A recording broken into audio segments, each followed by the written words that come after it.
This project began in the spring of 2009 when I was finishing a printmaking fellowship at Bowdoin College and had just finished a semester course on Joyce which focused on Ulysses.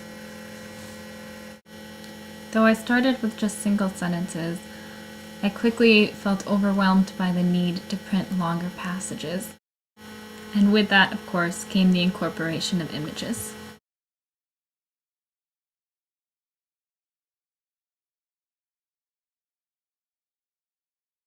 In a project like this, the concept of representation becomes fundamental.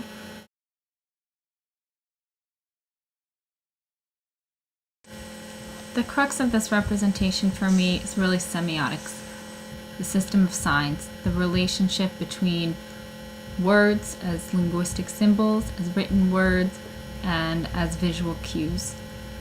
And this really became the key element that links much of my work within this series together.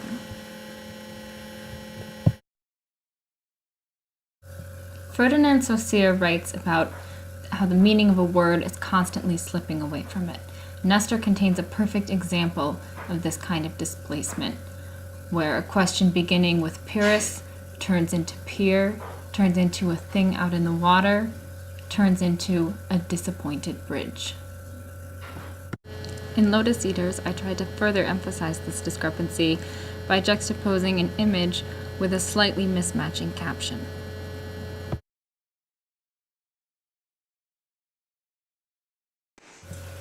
Printmaking is in many ways as much about process as it is about result. And because of this, when I was developing my ideas, frequently when I was working on a chapter, I would begin with which process I thought was best suited to that chapter, whether it be a woodcut, letterpress, etching, and from there began to develop an actual image and text. It was most important to me to be true to the individual nature of each chapter and to capture the essence through image and form.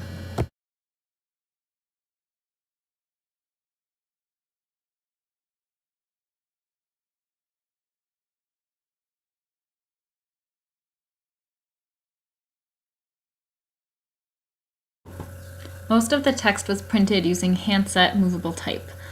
And this became sort of accidentally perfect when I got to Aeolus, which is a chapter about printing. This I saw as an opportunity to make the final print, be an image of process. And so I used the press furniture to create an abstract background, to play with the role of the process in the final result.